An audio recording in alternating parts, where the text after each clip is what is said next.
신동하신 예배를 하나님께 드리겠습니다. 모세의 장인이며 위대한 제사장인 이드로가 하나님이 모세에게와 자기 백성 이스라엘에게 하신 일, 곧 여호와께서 이스라엘을 애굽에서 인도하여 내신 모든 일을 들으니라. 모세의 장인 이드로가 모세가 돌려보냈던 그의 아내 시프라와 그의 두 아들을 데리고 왔으니 그 하나의 이름은 게르솜이라. 이는 모세가 이르기를 내가 이방에서 나그네가 되었다 함이요 하나의 이름은 엘리에셀이라. 이는 내 아버지의 하나님이 나를 도우사 바로의 팔에서 구원하셨다 함이더라. 모세의 장인 이드로가 모세의 아들들과 그의 아내와 더불어 광야에 들어와 모세에게 이르니 곧 모세가 하나님의 산에 지신 것이라.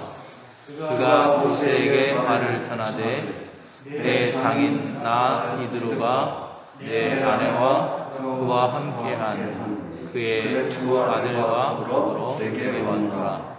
모세가 나가서 그의 장인을 받아 절하고 그에게 입맞추고 그들이 서로 문안하고 함께 장막에 들어가서 모세가 여호와께서 이스라엘을 위하여 바로와 애국 사람에게 행하신 모든 일과 길에서 그들이 당한 모든 고난과 여호와께서 그들을 구원하신 일을 다 그 장인에게 말하매 이드로가 여호와께서 이스라엘에게 큰 은혜를 베푸사 애굽 사람의 손에서 구원하심을 기뻐하여 이드로가 이르되 여호와를 찬송하리로다. 너희를 애굽 사람의 손에서와 바로의 손에서 건져내시고 백성을 애굽 사람의 손 아래에서 건지셨도다. 이제 내가 알았도다. 여호와는 모든 신보다 크심으로 이스라엘에게 교만하게 행하는 그들을 이기셨도다 하고 모세의 장인 이드로가 번제물과 희생제물들을 하나님께 가져오매 아론과 이스라엘 모든 장로가 와서 모세의 장인과 함께 하나님 앞에서 떡을 먹으니라. 아멘. 세월이 유서와 같다는 말이 맞는 것 같아요. 그죠? 눈 깜빡한 사이에 10월달이 됐습니다. 자, 지난주에 홍해를 건너서 이스라엘 사람들이 지금까지 수르 광야를 지나고 오아시스였던 엘림을 지나고 신 광야를 거쳐서 르비딤이라고 하는 광야에 도달을 했습니다.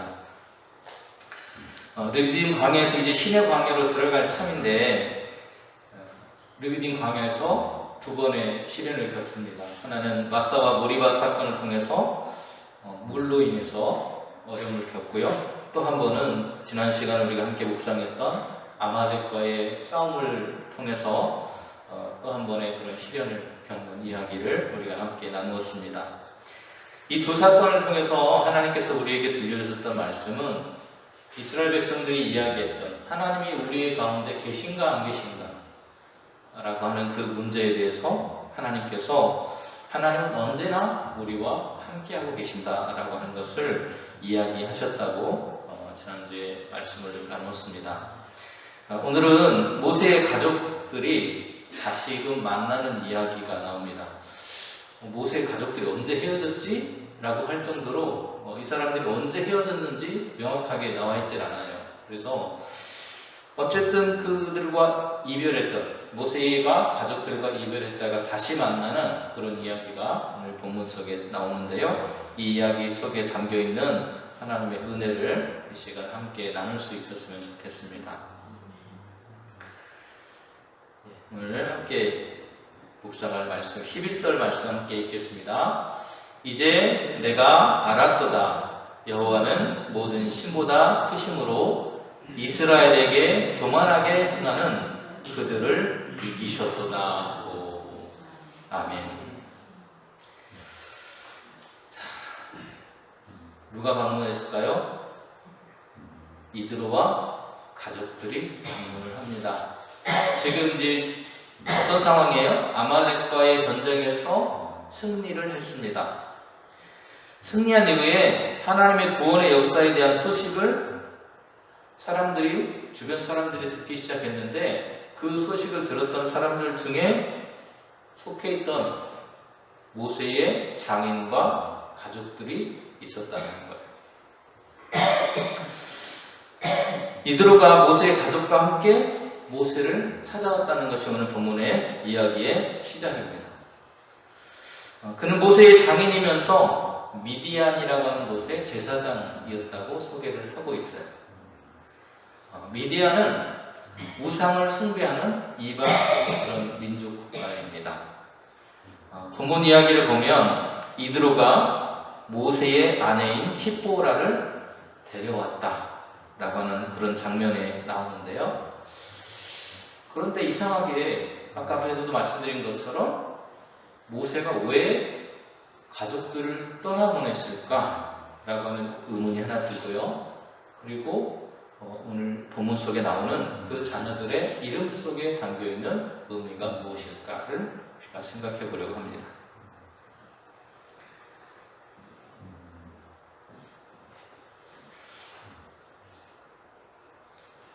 본문의 이야기를 이렇게 보면요, 모세의 아내 시보라를 데려왔다라고 하는 그런 장면이 나오는데, 그 장면에 이런 글귀가 있습니다. 모세가 돌려보냈던 아내라고 소개를 하고 있어요. 학자들에 따르면 여기 앞에 4가지의 그림이 있는데요, 4가지의 설이 있어요. 첫 번째는 어떤 설이냐? 모세와 시보라가 이혼했다. 여기 보냈다라고 하는 말이 실룩해야라고 하는 그런 말이 쓰였는데요, 이 말 속에는 이혼하다라는 그런 뜻이 담겨져 있어요. 그래서 학자들 중에는 모세와 시보라가 이혼해서 집으로 돌아갔을 것이다 라고 하는 얘기를 하는 사람들이 있습니다. 또 어떤 사람들은 왜 모세는 시보라를 친족으로 보냈을까라고 하는 것에 대해서 칼빈과 같은 그런 신학자들은 뭐라고 얘기를 하냐면, 모세가 바로에게 백성을 보내달라고 했잖아요, 그죠? 모세가 바로에게 우리 백성, 하나님께서 복수의 백성을 보내라고 합니다 라고 찾아갔더니 바로 왕이 환대하면서 막 기쁘게 맞아주는 게 아니고 어떻게 했어요? 화를 내고 막 백성들을 괴롭히고 하는 그런 장면을 보게 됐죠. 그 장면을 시보라도 보았을 것이고 모세도 같이 그 장면을 느꼈을 거라는 겁니다. 그래서 앞으로 내가 걸어가야 할 그런 과정들이 얼마나 어렵고 험난한 길인지 알았기 때문에 어떻게 해요? 가족들을 보호하기 위해서 보냈다는 거예요. 그것이 또 하나의 그 칼빈과 같은 그런 신학자들, 목회자들의 그런 이야기예요. 또 델취라고 하는 그런 사람이 있는데, 모세가 시보라와 함께 하나님의 사명을 받고 애굽으로 다시 들어올 때 어떤 일이 있었죠? 하나님의 사자가 갑자기 팍 나타나가지고는 너를 죽이겠다 하잖아요. 그러니까 어떻게 시보라가 포피를 베가지고 모세의 발에 던지면서 이 사람은 나의 피난편입니다 하면서 그 남편을 살려내는 그런 장면이 나오죠. 그때 시보라가 굉장히 큰 충격을 받았다는 거예요. 충격을 받아가지고 어떻게 해요? 어떻게 하나님이 이럴 수가 있어. 이 부족의 하나님이라, 너희 부족의 하나님이라면서 하면서 모세를 떠났다는 이야기입니다. 그리고 마지막 이영재 목사님은 뭐라고 이야기를 하시냐면, 출애굽을 하기 위해서 여러 가지 과업이 있잖아요, 그죠? 그 과업이 있는데 출애굽의 과업을 하다 보면 가족들이 옆에 있으면 어떻게 될까요? 걸림돌이 될 수도 있잖아요. 그래서 자기의 사명을 완전하게 다 하기 위해서 시보라를 돌려보냈다는 겁니다. 그러면서 뭐라고 말하냐면, 시보라가 가면서 남편이 과업을 마치고 자기에게로 돌아오든지, 그렇지 않으면 우리를 불러가지고 그 과업이 완수됐다, 우리가 함께 살도록 불러달라고 했다라고 하는 그런 추정을 합니다. 뭐 어떤 것이 답이라고 말할 수가 없어요. 왜냐하면 성경에 이렇다라고 정확하게 말해주는 내용이 없습니다. 그런데 다만 1절의 말씀을 보면 모세에게 모세에게와 자기 백성 이스라엘에게 하신 일, 곧 여호와께서 이스라엘을 애굽에서 인도하여 내신 모든 일을 들었다라고 하는 이 말씀에 근거해 보면 칼빈의 이야기나 아니면 이영재 목사님의 이야기가 타당성이 높다라고 말할 수 있을 것 같아요. 어찌되면 그들은 떠났다가 다시 돌아오게 되었습니다. 그런데 모세에게는 2명의 아들이 있습니다. 이 2명의 아들 이름이 지난번에 제가 한번 소개해드린 적이 있었는데요. 2명의 아들의 큰아들의 이름은 게르솜이에요. 게르솜이라고 하는 말은 내가 나그네가 되었습니다라는 그런 뜻이에요. 이 말을 들어보면 여러분 좀 우울한 감이 들잖아요. 그죠? 내가 나그네가 되었습니다. 애굽의 왕자였던 내가 이제는 도망자가 되고 나그네처럼 돌아다닐 수밖에 없는 그런 처량한 신세가 되었습니다라고 하면서 아들의 이름 뭐라고 지었다고요? 게르솜 이렇게 지었어요. 그리고 2번째 아들의 이름은 뭐라고 지었냐? 2번째 아들은 이름을 엘리에셀이라고 지었습니다. 엘리에셀이라는 말은 에셀이라는 말이 돕는다라는 뜻이거든요. 에셀이라는 말이 돕는다는 것. 나의 하나님께서, 나의 민족의 하나님께서 나를 도와주신다라는 그런 뜻이에요. 다시 말하면 앞에 나그네가 되고 도망자 신세가 되어서 그의 인생이 처량하고 괴롭다라고 아들의 이름을 지었던 것하고는 조금 다른 이름이죠. 그렇죠? 조금 그의 마음이 회복된 것처럼 보여져요. 그래서 4절에서 말하는 것처럼 내 아버지의 하나님이 아버지가 되기 전 단순한 아버지를 말하는 게 아니라 조상들을 말합니다. 내 아버지 하나님, 조상의 하나님이 나를 도우셔서 바로의 칼날로부터 나를 지켜주셨습니다. 도와주셨습니다. 라는 그런 뜻이 담겨져 있어요. 다시 말하면 하나님을 의지하는 신앙으로 그가 회복되어 가고 있는 것을 볼 수가 있습니다. 아들들의 이름만 봐도 그의 신앙이 어떤 상태에 있는지를 발견할 수가 있어요. 바로가 자신을 죽이려 했다라고 하는 것을 그는 알고 있었죠. 그를 추격하고 또 그를 죽이려고 했던 그런 수많은 시간들이 있었으니까요. 그런데 둘째 아들의 이름을 지으면서 하나님을 원망하고 자신의 삶을 탄식하던 그 삶이 하나님을 향한 기쁨과 찬양과 감사의 삶으로 변해가고 있는 그 모습을 우리가 바라볼 수 있을 것 같습니다.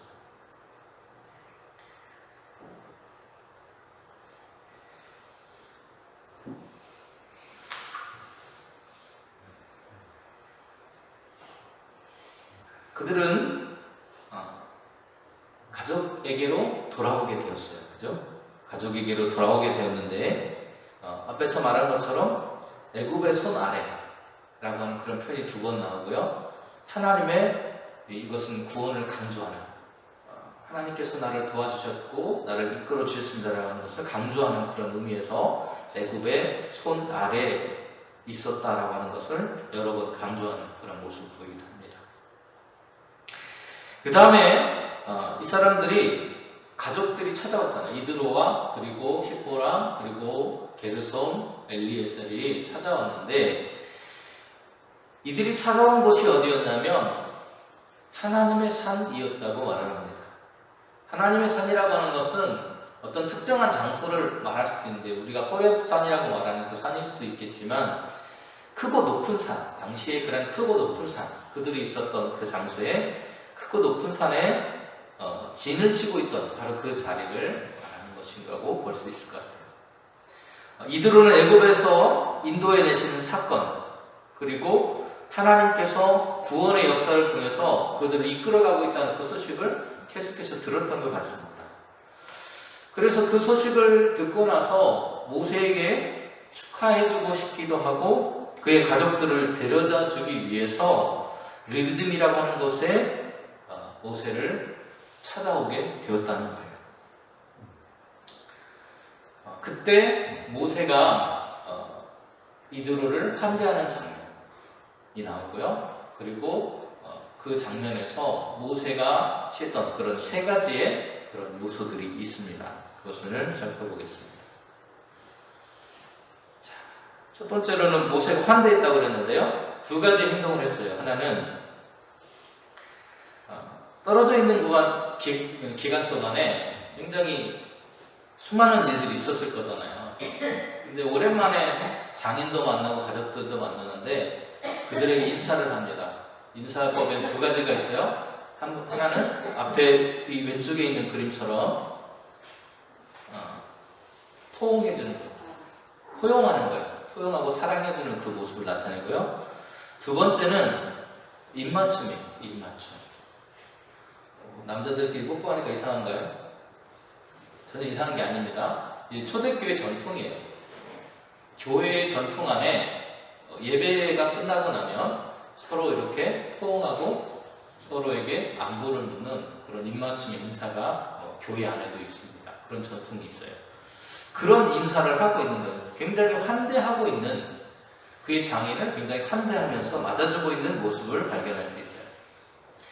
그런데 여러분, 떨어져 있었으면 여러 가지 이야기들을 많이 할 수 있을 거잖아요. 안부도 묻고 여러 가지 막 이야기들을, 다른 이야기 자질구리 했던 그동안 있었던 수많은 이야기들을 할 텐데 그 중에서도 모세가 했던 이야기는 무엇이었냐면 하나님의 복음에 대한 이야기를 했습니다. 모세가 하나님께서 내가 장인은 잘 들어보세요. 내가 여기 백성들을 이끌어오는데 하나님의 은혜를 얼마나 받았는가. 하나님께서 우리를 정말 눈동자처럼 인도해 주셨다고 하면서 자랑하는 거예요. 다른 이야기들을 할 것 같은데 자막으로 이끌어 드리더니 자리에 앉혀놓고 하염없이 그 이야기를 해요. 모세가 설명한 내용에는요, 세 가지의 그런 이야기가 담겨져 있습니다. 바로 첫 번째는 10가지 재앙이에요. 10가지 재앙 이야기를 들려줍니다. 우리가 하나님의 그런 은혜로 탈출했는데 하나님께서 10가지의 재앙을 통해서 애굽의 신들을 물리치고 우리를 그곳으로부터 탈출하게 해주었노라. 두 번째는 그들이 길에서 당했던 고난에 대한 이야기들을 해줍니다. 그리고 세 번째는 하나님의 구원의 사역이 어땠는가에 대해서 이야기를 해요. 이 중에서 첫 번째 10가지 재앙은 분명하죠. 어떤 것이 하나님의 재앙이었는가 분명하게 드러나는데 두 번째, 세 번째 요소들은 조금 불분명하게 나타나요. 그런데 세 번째 요소인 하나님의 구원이 무엇이었을까를 우리는 추측해 볼 수 있을 것 같아요. 첫 번째는 6월절입니다. 6월절. 마지막 재앙 때 하나님께서 우리를 구원하시는데 애굽의 사람들은 모두 흑암의 그런 재앙 가운데서 그들이 자녀가 죽는 재앙을 당했는데 인방과 문설주에 우리가 피를 발랐더니 그 재앙으로부터 하나님께서 우리를 지켜주셨다는 이야기. 그리고 또 하나는 우리가 탈출해가지고 막 도망가고 있는데 앞에 바다가 가로막고 있었다. 어찌할 바를 몰라 할 때 하나님이 그 바다를 갈라서 우리를 구원해 주셨다는 거예요. 이것이 세 번째 요소인 하나님의 구원의 역사에 대한 이야기라는 거예요.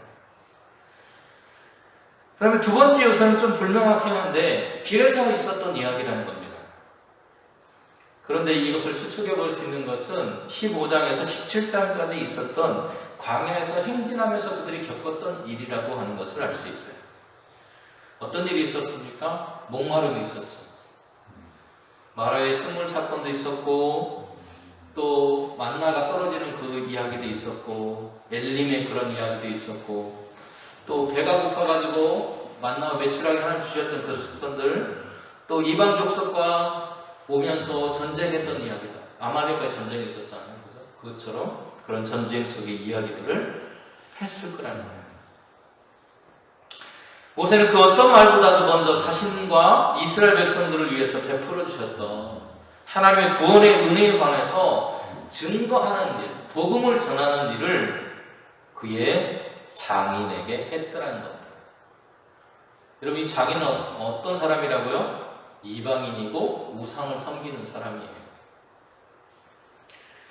이방신의 제사장이었고 이방인이었는데도 불구하고 그에게 구체적이고 명확하게 하나님께서 우리를 어떻게 인도하셨는지 그에게 전달하고 있다는 겁니다. 이것은 하나님의 은혜로 구원받은 성도가 어떻게 살아야 하는가에 대한 이야기를 들려주고 있는 거예요. 이 은혜를 이드로와 나누었을 때 이드로는 하나님께서 이스라엘에게 베푸셨던 그 은혜, 그것을 보고 애굽 사람의 손에서부터 건져주셨던 하나님을 바라보면서 기뻐했다고 오늘 본문은 말합니다. 바로 이것이 이러한 변화가 복음이 가지고 있는 힘이라고 말할 수 있어요.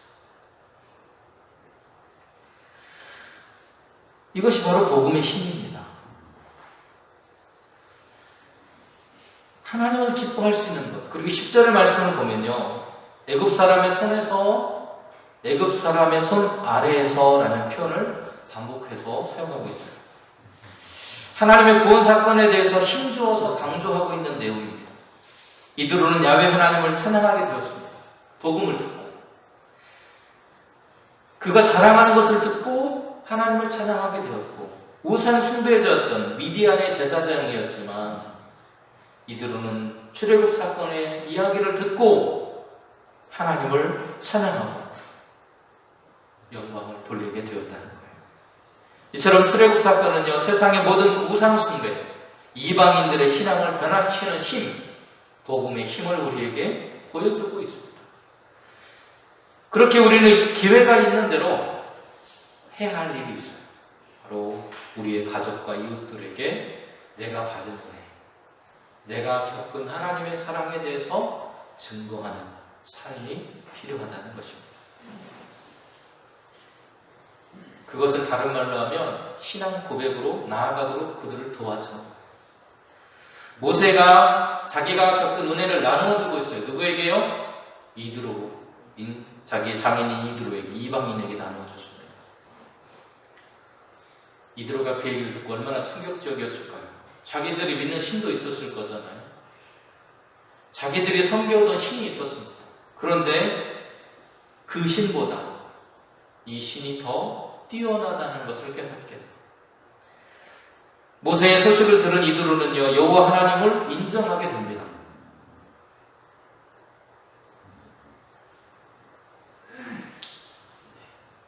굿뉴스, 복음이죠. 복음이 이드로의 삶에 들어왔을 때 어떤 변화가 일어났습니까? 이드로가 기뻐했습니다. 이것은 단순한 기쁨에 그친 것이 아니라 이드로의 입을 통해서 이방신인 여호와를 찬양하게 되었습니다. 하나님께서 행하신 놀라운 은혜와 베푸신 사랑에 대해서 감사하게 되었고 찬양하고 있는 자신의 모습을 발견하게 되었습니다. 하나님의 구원하심과 승리하게 하심에 대해서 찬양드리고 있는 거예요. 이스라엘 위에 군림하면서 교만하게 행했던 그동안의 그 어떤 신보다도 더 위대한 신이 여호와 하나님이라고 그가 말하고 있습니다. 가장 큰 신, 신 중에 가장 큰 신, 그게 여호와라고 고백하고 있어요. 그리고 나서 번제물과 희생제물을 하나님께 바치게 됩니다. 하나님 앞에서 함께 식사를 하게 되는 거예요. 하나님을 알게 되었죠. 하나님을 알고 함께 식사를 합니다. 함께 식탁을 나누게 되는데 이영재 목사님이 이 장면을 이렇게 해석을 해요. 식사하는 장면이 뭐를 보여주느냐? 그것은 하나의 계약을 맺는 것이다. 누구와요? 이방인인 이드로와 모세 간에 계약을 맺는 거예요. 어떤 계약이요? 미디안 족속과 앞으로 이스라엘 족속 간에 싸우지 않고 친하게 지내자. 왜요? 싸우면 어떻게 될까요? 자기들이 큰 화를 입을 것을 알았기 때문에 가장 큰 신이라고 자기가 깨닫게 되니까 하나님의 백성인 모세와 계약을 맺고 있다는 거예요. 우리 좀 평화롭게 지내자. 잘 지내자. 우리의 은혜의 나눔, 우리가 누군가에게 우리가 만난 하나님을 간증한다는 것은 이방인들마저 변화시키는 힘을 가지고 있습니다. 모세의 간증을 듣고 이들과 하나님을 알게 된 것처럼 우리의 간증은 믿지 않는 사람들이 주님께로 돌아오는 역사의 물꼬를 열게 될 것입니다. 그러기에 기회가 있는 대로 복음을 전하는 복된 사명을 감당해야 하는 것이 저와 여러분을 기억하며 살 수 있기를 바랍니다. 말씀을 마무리하겠습니다. 모세의 가족의 재회가 우리에게 들려주는 이야기는 믿지 않는 가족들과의 만남은 우리에게 복음을 나눌 수 있는 기회라고 하는 것입니다. 우리가 나누는 그 복음을 통해서 하나님을 믿지 않는 사람들에게 역사하고 계시다는 거예요. 저와 여러분이 바로 그 복음 증거의 주인공이 되어야 합니다. 그리고 될 수 있기를 소망합니다. 복음의 기쁨을 함께 나누면서 하나님을 찬양하고 감사하고 하나님의 구원의 은총을 누리면서 살아갈 수 있기를 주님의 이름으로 축원을 드립니다. 기도하시겠습니다. 내려오신 주님, 우리가 만난 하나님을 우리의 이웃들에게 증거하며 살아갈 수 있는 입술이 될 수 있도록 도와주시고, 그러한 우리의 증거를 통해서 이드로가 그의 삶이 변화된 것처럼 우리의 가족들의 마음도 심령도 복음의 능력을 통해 변화되어서 함께 하나님을 찬양하고 감사하고 기뻐하며 하나님을 믿는 가족들이 될 수 있도록, 그리고 우리의 이웃이 될 수 있도록 인도하여 주시옵소서. 예수님의 이름으로 기도드립니다. 아멘.